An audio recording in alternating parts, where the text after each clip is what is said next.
Welcome to Raising OKC Kids, Conversations with Metro Family in Oklahoma City. I'm Erin Page, and today I'm thrilled to be joined by Jena Nelson, Oklahoma's 2020 State Teacher of the Year, to talk about the future of state testing and our public education system. Welcome, Jena. Thank you so much for having me today. I'm thrilled you're here, and Jena, you were featured in Metro Family's January 2020 issue when you began your year as Oklahoma State Teacher of the Year. A lot has changed since then, but one thing that has remained the same is definitely your resolve to advocate for Oklahoma's public school students, teachers, and staff. You teach 8th grade composition and academic enhancement at Deer Creek Middle School, and you've been an educator for more than 15 years. You're also known for your very fun and exciting classroom lessons, for singing, for dressing up. You're an incredible teacher. And you've also had a really clear platform this year of both trauma-informed care and boosting the morale of our teachers. Little did you know you'd be serving us during this global pandemic, making your platform even more crucial. What have you been proudest of your fellow educators for during this unprecedented season? Well, thank you so much for having me again. And yes, this journey has been a complete roller coaster since January when we talked. But what I'm so proud of is the fact that in March, I know it seems like it was forever ago, but in March, every single teacher left to go to spring break, and they did not know what was going to happen. And then within 2 weeks, when they found out that they were not coming back, within 2 weeks, they completely switched their business model, if you don't mind the analogy here, their business model, and started teaching online and making it happen. Was it perfect? No, it was not perfect, but they were doing it. And not only doing that, but making sure that our communities were still tied together. Our food service providers were making sure that kids had meals all over the state. We had parades for kids, and teachers were showing up at houses, anything to make it happen. And we did that all the way through May. And then the teachers didn't stop. The administrators didn't stop. It wasn't like, okay, it's summer break, it's time to relax. And which never happens anyway for teachers and administrators. They're always working on professional development. But this summer, that professional development was crucial because everyone had to learn to teach online, because we knew that there was a possibility that we were not going to all come back. There was a possibility that we may be face-to-face or hybrid. And they did it again. They did it again. And they have been learning and constantly changing from week to week sometimes how they're going to reach our students. They've had to upload all of their content, rewrite all of their content, and put it online and be able to teach it in person as well. So the flexibility that I see that teachers have done and the creativity that has come out of this, I can't be proud of people any more than I am of teachers right now. They're amazing. They're awesome.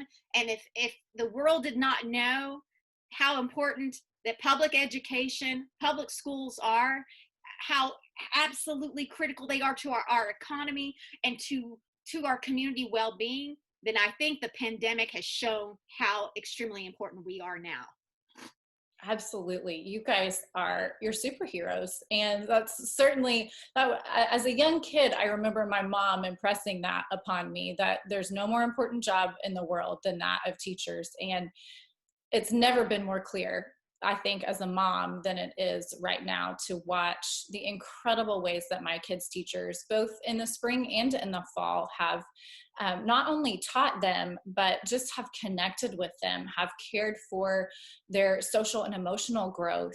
It's been remarkable to see, and our family certainly wouldn't be where we are without the wonderful teachers in our life. And there's been so many positives from our teachers this year, but there's been so many challenges too. We were just talking about this. Teachers are carrying this heavy load all of the time, even after work, on their weekends, on their breaks. What do you think has been the most difficult challenge for teachers to navigate during this pandemic? The instability of everything. When you're told to prepare for online, and you do that, and then there's, public pushback or pressure to then go face to face and then do both. The amount of work that it takes to put those lessons online, uh, teachers are working way past their contract hours, which they always have. But because of the pandemic, they're adding even more of that. They're trying to make themselves more available to parents, to students at times that are way past, normal hours. And then they're even going the extra miles. So, for example, I know that there are teachers that they know that they've got kids who are struggling to get up in the morning and get online and go to school. So they will get to school early and go through their list, and they are calling every single one of those kids and saying, good morning, it's time to get up, it's time to get ready for school. They're going above and beyond. Now, are they going to brag about that and put those kind of things out there? No, that's just not the way teachers operate. They do it because they love what they're doing. But also with that, that means that they are extremely concerned about their own health, the situations they're put, we have a lot of teachers that are in that age range where COVID will affect them, or they are with someone at home that it will affect. And so the stress of their own personal health, the stress of the health of their students, their families, all of that weighs heavily on a teacher's heart and on a teacher's mind, on top of the academic work as well. Teachers believe in social emotional learning first, and they see that they're struggling. And so right now, the balance between academia and the social emotional is taking a toll on our teachers. It's a really heavy load for them to carry, for sure. And another heavy load is state testing. In 2020, due to the pandemic, State Superintendent of Public Instruction, Joy Hoffmeister, asked for a waiver from the U.S. Department of Education for our annual state testing a month before the scheduled statewide exam. As we're talking today, there has not been a waiver requested or granted for 2021 state testing, so currently plans are to move forward with it this year. What do you think could or should happen concerning student testing in 2021? Well, first of all, Erin, I'd like to first of all say that whatever I talk about state testing, this is just my opinion. This does not reflect my district or the state or anybody else. So I just want to make sure that everybody understands that. I personally think that state testing should be waived again this year. We are teaching in a pandemic, and students are learning in a pandemic. If the goal is to collect data, we are not going to get, in my opinion, an accurate set of data. We are going to get a set of data that says who is learning or who is surviving during this pandemic. And for me, having kids even try and take the state test this year it blows my mind, because for example, 8th graders, they're going to have to take 4 tests. And making sure that everyone is there during that certain set of time. How do we social distance all of that? What if they're quarantined? What is the testing window? And for me, I just feel that we're not going to get an accurate set of data, in my personal opinion. And I think that we need to waive it again. I know that we're waiting for at the national level to see what our new Secretary of Education will want to do, and we'll have to follow that lead as well. But for me personally, we need to make sure that our students and our teachers are supported and taken care of, and that learning happens beyond the test. Those are really good points, Jena. And you have been vocal about your desire for state testing to be removed completely from our students and teachers' school years, not just during a pandemic. So what do you see as the biggest benefits to doing away with state testing entirely? So first of all, like I said, this is my opinion, but I believe that state testing is not equitable. State testing shows who has access to certain types of teachers, certain types of school districts. And it is used as a way, sometimes as a punitive way of looking at schools. And we already know that, some of our school districts that that need the most are not going to score as high. We have to factor in things like trauma and poverty, and really look at the tests for what they are. And I've been told, oh, well, it's a kind of a way of looking at who's going to do well in college. Well, as we see now, even colleges are admitting that the ACT is not a really great way to see who is going to be successful in college. So even they are walking away from those things. What I would like to see, Erin, is a way that we can collect data and help the students immediately. Not because when you take a state test, you don't get those results until the next year. And so that's not really a way, because then we got to start preparing for the next test and the next test. What I'd like to see is, in those core areas, benchmark them when they come in to see where they are. Great. Then we as teachers can say, oh, I see you're having some issues with vocabulary or this math concept. We can work on that. Benchmark them again at, in December. See where the growth has been, see if we need to implement RTI. And then at the end of the year, give them another benchmark. Now, I'm not saying all this state testing, these are smaller things that we can see if they are matching up to the state standards, and that we can truly help them immediately, and not take a test that we don't even get to see. Teachers don't know what's on those tests. We know the concepts, but we aren't allowed to know what is on that test. And the weight of the test of, determining whether schools are going to get funding is punitive. Looking at it and say, for our 8th graders who, they tied their driver's license to the reading test, or our 3rd graders, the pass rates. I really think that we can make something work for our education system that helps the students, and it is not a gotcha data point. Really good points. You mentioned those benchmarks and opportunities that teachers could potentially have to assess where students are and be able to help them more quickly. Any other alternatives that you would recommend for teachers, schools, or districts to assess students rather than relying on that state testing data? And even if we don't move away from state testing completely, why is it important that we use that only as a single data point in conjunction with other assessments to really look at student knowledge and teacher success? I really do struggle with looking at it as that single data point. If educators don't work that way, we look at growth, and we've seen it as educators. I will tell you, there are some kids that will come in and get through the test really fast and put their head down and take a nap. Okay, so you're not going to get those accurate data unless you see a progression, and that's for me what is important.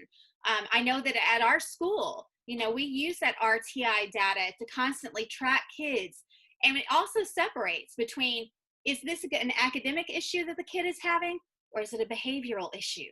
Because those are two different things that it can affect our school success, right, as a child.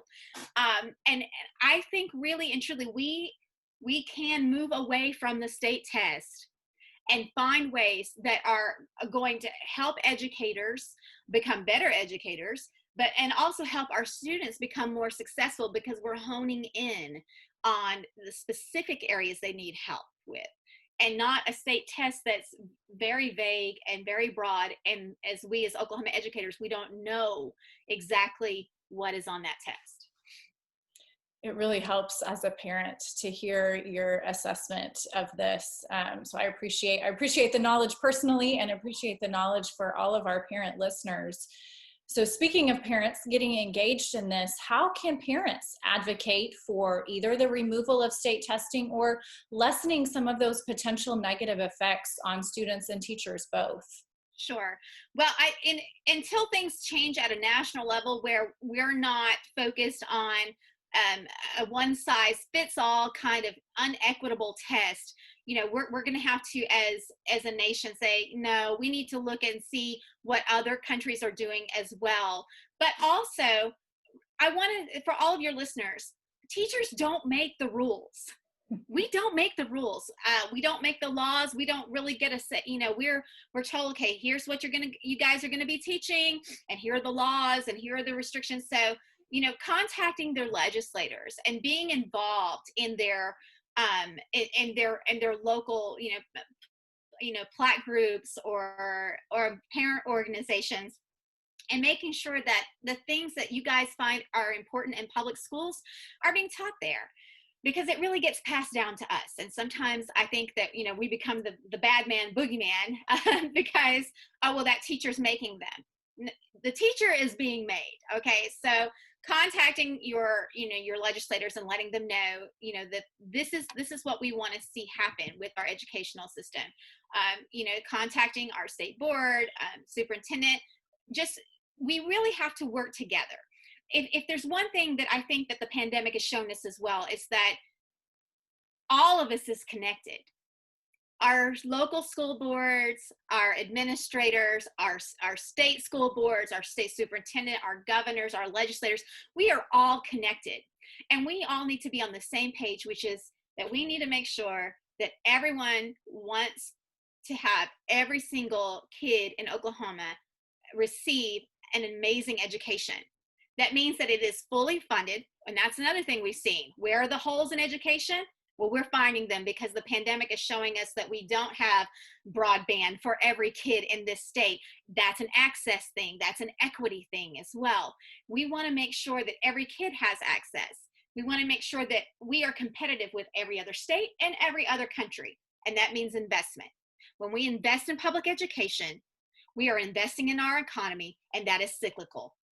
You want a great economy, you have to have a great education system. And that means we fully fund and make sure that we are the most competitive in the rest of the nation. That's really, really good advice and good perspective, Jena. We have all suffered collectively as a community during this pandemic. And as you mentioned, I think it's become more apparent how connected everything is. And there are certainly populations of our students and families who are enduring a lot more than others. For children who have higher instances of trauma, who live in poverty, or who have special needs, what have you seen teachers doing collectively to support these students? And how can the community help? Well, I love that you brought this up. Yes, this is my wheelhouse. I am the product of childhood trauma. I am a product of living in absolute poverty. And, public schools have provided so many things. And we see that. People keep saying, well, mental health and food and everything. Yes, those are being provided by the schools. And that is a heavy weight for our public schools to have to take care of, educating, of making sure our kids are mentally sound, making sure they are fed. What we need to make sure that happens now and for future is that if we are truly going to invest in mental health, we need to make sure that our schools have access to counselors and other health organizations that can come in and help. Teachers and counselors right now are amazing me. They are making sure that, going out, reaching out to students that are, special education students, sending home packets of manipulatives that the teachers have paid for themselves to make sure that these kids have an experience, that they're not feeling left out. They're connecting on Zoom, which is, I know it's not everyone's favorite, but when the fact is that when you're at home and you can see someone else's face and your teacher, and sometimes these Zoom meetings are just get to know yous and keeping their classrooms together. Telehealth, which is something that, of course, our mental health professionals have been using for therapy around the country this year. Well, our school counselors are now offering that as well, where kids can log on and talk to their counselors. We are, even though we are separated, we're becoming more connected. I've had the great pleasure this year of getting to go to professional developments all around the country, right here in this room, which I'd never done before. I wouldn't have been able to. I couldn't afford, the travel and everything. But so for educators, we're able to bring in people. I've been brought in as the state teacher of the year, sometimes to 3 different schools and 3 different parts of the state. We are reaching out more. And so those are some things that I think that are just absolutely wonderful. Our teachers are going above and beyond, and I'm so proud of them. In thinking broadly about the effects of this pandemic, what kinds of long-term changes, either forced or welcome, do you see happening in public education in Oklahoma as a result of the pandemic? And how can we do a better job for our students, specifically as it relates to trauma-informed care moving forward? Sure. Um, I think that virtual learning is not going to go away. But what excites me about that is that now that each school district sees that they can offer that, they can do that. They can have a virtual academy, if you will, at their schools. They can help those students if they get put to, in long-term health conditions, or whatever their situation is. They know how to do that, and they can provide it with the Oklahoma State standards, with teachers that are going to love them and that are going to get more confident.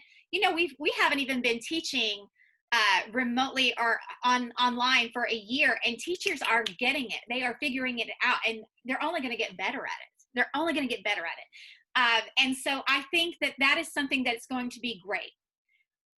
Another thing, and it's kind of a double-edged sword. Yes, I've talked about, we need to make sure that every kid has access to, to the internet and to tech. So yes, that's an issue we have now. But if we flip that and say, okay, we need to, as a state, make sure that that happens, because this could happen again. We need to make sure that we're not lagging behind, sorry for the pun, but we're not lagging behind because of a lack of accessibility. And so that's another thing that we can see. We also know that because some of the issues of going back to school are our ventilation systems. We have small classrooms about the size of your living room, where we put usually 30 kids in to teach in a classroom. And we know that we have some ventilation issues, and that's why they can't come, or we need to reduce class sizes. The reduced class sizes need to happen because better learning happens that way. So for me, it's a mirror right now. This pandemic is a mirror. Okay, here it is. Here are the issues that we have. How can we solve them? For mental health, we already knew that we were moving towards more trauma-informed learning as a state. Teachers were getting, all the classes. We were doing the workshops. We were making conscious efforts at it. Now, we are going to see an uptick in childhood trauma when they all come back. Fingers crossed, we're coming back. Okay, so at some point, we're going to see that, because they have seen their parents lose their jobs. They've lost loved ones. We have teachers that are going to be suffering from post-secondary trauma as well, because we've lost our coworkers this year. We have lost administrators. And so there is a collective trauma that we're all going to have to work through, which means that we need to put more emphasis on social emotional learning and take away that press for the test constantly, because we've got to rebuild a community. Our communities need to trust in everyone again, and we've got to come together. And so for communities, I say get involved. Let's put the public back in the public school and really work together to rebuild our communities. That's such a great point. I was having a conversation with another local teacher recently, and he mentioned that same concept, that this is going to take years for us to recover from that. Even, if we all get to go back, if the kids get to go back to school in the fall, maybe a year from now, you have a child who was struggling as a result of the pandemic. And that perspective was so helpful to me as a mom, to consider that this doesn't end when everybody gets to go back to the classroom as normal. This is something that we've got to be focused on for the next 5, 10 years, maybe even longer. So I love that you said that. It's such important perspective, I think, for all of us to consider. So finish this sentence, Jena. What teachers need most in 2021 is? RESPECT. We do.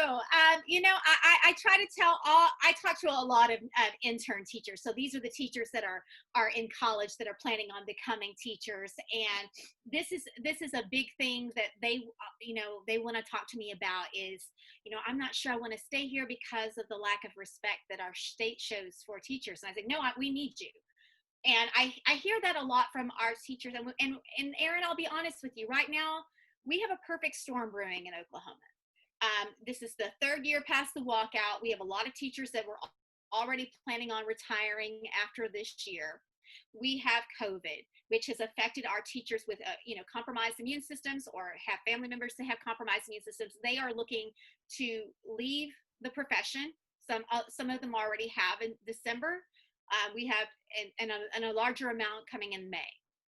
We do not have a lot of teachers that are just swarming to become educators in our college systems. So we don't have a lot of reserves. So what we need to do is we need to continue to support these educators that are going in. I know that they're already talking about budget cuts for next year at the state level, and we already know that means that they're going to look at us, and we as moms and as parents and as teachers all need to come together and say, no, we can't do any more budget cuts. We need to lift our students up. We have 700,000 public education students in Oklahoma that are depending on us, and we have to be their voices. Honestly, the number one reason when everyone is polled on why teachers leave is a lack of respect. That's what it is. And so, I know that sometimes in the comment sections or anything, people can just say what they want to say, but that affects people. When teachers stand up and say, I'm concerned about our safety, and when we get backlash for that is a signal that, well, maybe I shouldn't be here. And I don't want to lose any teacher over that, because they are doing amazing things every single day. Teachers saved my life growing up. I will always fight for teachers. I will always speak out on behalf of teachers, because I believe that they are saving lives every single day, and they are changing lives. And I bet you could sit here and tell me about the teacher who changed your life. Everybody can. Everybody has that story. And so we just have to protect and sustain and retain our teachers this year so that they can continue to fight for our students. I love that we talked about earlier too, that this is not something that teachers can do by themselves, that this is a community-wide effort. It takes all of us, whether that's calling your school or your district to find out how you as a parent can support them, whether that's calling your state legislators. We all need to do our own part to help ensure that our teachers stay, that our teachers feel supported, so that in the end, we have a better community overall. Our kids get to learn, our kids get to be successful. It's, again, comes back to that cyclical nature of all of this. So that's certainly on, I don't really do resolutions, but I do like to think through some things that I need to focus on in the new year. And so that's at the top of my list, figuring out how I can support the teachers around me. So Jena, as we prepare to welcome a new State Teacher of the Year in February, what is your number one hope for public education in Oklahoma this year? My number one hope is that we can fully fund and elevate this profession again. We are not the enemies. We are part of the community. We're moms and we're dads, and we love our students. And we love our communities, and we stick through some very tough situations, but really and truly, I just think that as a state, we need to make sure that education is our priority, because everything comes from education. If you want better businesses, you got to have educated people going into that.